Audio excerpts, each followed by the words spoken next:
Može. Može. Aleksandre predsjedniče, poznato je svema da od vas bolji nema. Rekao je da će da se snađe i svima u susret da izađe. Želje su mu bile jake, ali ne brine dovoljno za seljake. Dozvolio je vladi da radi ono što radi, znači svi zajedno su hteli i takav zakon doneli, a nisu smeli i nisu u pravu kad jedan siroma čovek ne može da dobije subvencije za jednu matičenu kravu. Kako da preživi i kako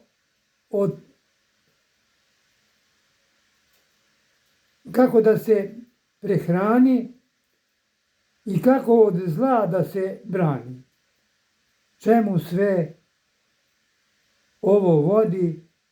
Zakon je zakon, ali svakom bi trebao da godi.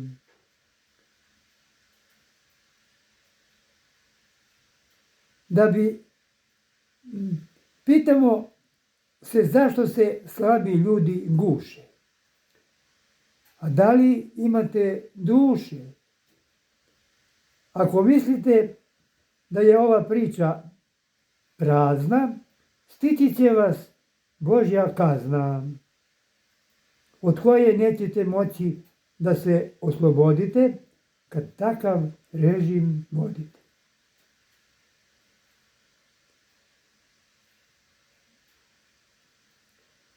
Subvencije po hektaru smanjene na 4.000, a porez na imovinu uveđen 1.000 dinara. Po hektaru sve je poskupelo. Kako da se obezbedimo kad nema para, jer penzija je samo 13.000 dinara.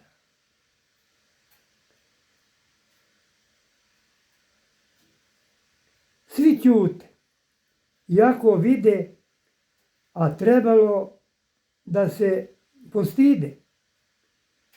Kažu da je prosek 220 evra, a penzija 100 evra. Malo više. Prosek nas uopšte ne vadi. Kad to čujemo, prosto nam se zgadi. Naše mlijeko nije poskupilo. I dalje tako stoji. O, ljudi moji, pa setite se one reči, budimo ljudi.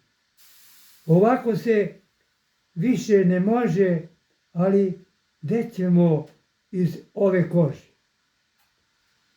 Od naših para autoputevi se prave, a oni tako samo da se proslave. Lako je da se planira kad vas neko donira. A kakve mi puteve u selima imamo, pitamo se kome sada potpis da damo.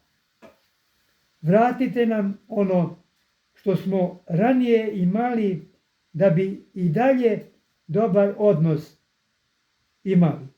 Eto, takva su mišljenja moja, Bogava tvoja. Ja mislim da skoro